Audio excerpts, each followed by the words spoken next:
तो नमस्ते बच्चों। आज अपना जो क्वेश्चन है उसमें अपन को रेशो निकालना है थर्ड प्रोपोर्शनल टू 12 एंड 30 का किसके साथ मीन प्रोपोर्शनल बिटवीन 9 एंड 25। तो मैंने थर्ड प्रोपोर्शनल मीन प्रोपोर्शनल आप लोगों को कई बार पहले भी बताया हुआ है, एक बार फिर से अपन रिवाइज कर लिया है। देखना बच्चों, थर्ड प्रोपोर्शनल वाले केस में अपने पास जैसे कुछ इस तरीके का A:B is proportional to B:C दिया हो जब, तो इसमें क्या होता है ना बच्चों, B² is equals to AC अपन लोग लिख सकते हैं। क्यों लिख सकते हैं? Product of means is equals to product of extremes. ये कई बार बताया मैंने, इसको अपन लोग A/B is equals to B/C लिख सकते हैं। इसी वाले इस एक्सप्रेशन को इसको फर्दर आप सॉल्व करेंगे बच्चों, तो यही वाली चीज B² is equals to AC हो जाएगी। तो देखना बच्चों, इस अरे अरे अरे गायब हो गया यार ये तो।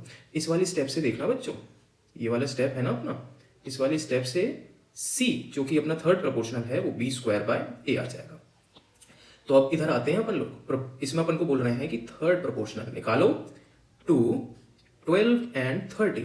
तो अगर मेरा 12 A है और ये वाला 30 मेरा B है, अब जिस ऑर्डर में लिखा है उसी हिसाब से A और B होता है बच्चों। आप लोगों को ये कंफ्यूजन होगा कि आपने सर 30 को A क्यों नहीं ले लिया या 12 को B क्यों नहीं ले लिया, तो इसलिए नहीं लिया कि ये रिस्पेक्टिवली करके लिखा जाता है। तो 12 एंड 30 है तो वो A और B हो जाएगा। तो इस वाली वैल्यू के अंदर अपन लोगों ने B माने की 30 और A माने की 12, तो B² माने की 30 का स्क्वायर, तो यानी 30 इंटू 30/12। तो इसको अपन सॉल्व किए तो ये आ जाएगा 75, है ना। तो ये तो अपना पहली चीज आ गई। अब अपन से बोल रहे हैं अगले पार्ट में बच्चों, अगले पार्ट में मेरे से बोला जा रहा है कि आप निकालें मीन प्रोपोर्शनल बिटवीन 9 एंड 25।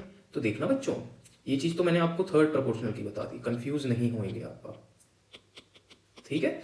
अब उसके बाद देखो, जब आती है मीन प्रोपोर्शनल निकालने की बात किसी भी दो टर्म्स A एंड B के बीच में, तो वो होता है square root of A into B, बस सिंपल।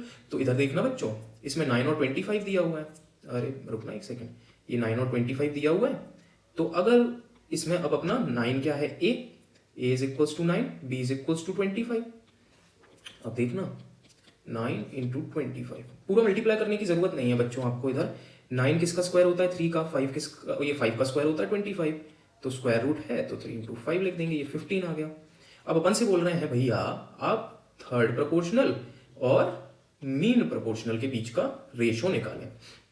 तो कुछ नहीं होगा, ये अगर फर्स्ट इक्वेशन है, ये अगर सेकेंड इक्वेशन है, तो first equation by second equation ही मेरा रेशो हो जाएगा, जो होगा 75/15।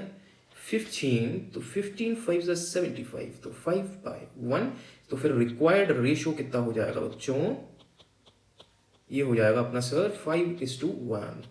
क्यों बच्चों 5:1 हो जाएगा? अरे ऑप्शन बी सही है। तो आज अपन लोगों ने रिवाइज कर लिया, मैंने आपको इतनी बार जो पढ़ाया था थर्ड प्रोपोर्शनल और मीन प्रोपोर्शनल। तो जो बच्चे रेगुलर हैं उनको तो कोई दिक्कत ही नहीं है, वो प्रैक्टिस के लिए आ गए। जो ताजे ताजे बिल्कुल ताजा ताजा माल है बच्चों का, तो वो जो आया है ताजा ताजा क्या कहते हैं, लॉट आया है बच्चों का, तो वो सीख लिए थर्ड प्रोपोर्शनल मीन प्रोपोर्शनल क्या है। कल भी अपन लोग रेशो एंड प्रोपोर्शन ही लाएंगे, और कल मैं थोड़े बेसिक टर्म्स आपको बताऊंगा कि वो एंटीसीडेंट और कंसिक्वेंट क्या होता है। शायद मैंने प्रोनाउंस सही किया गलत किया, देखते हैं अपन। कल का वीडियो इसलिए देख लीजिएगा, होगा। चलिए ठीक है ना।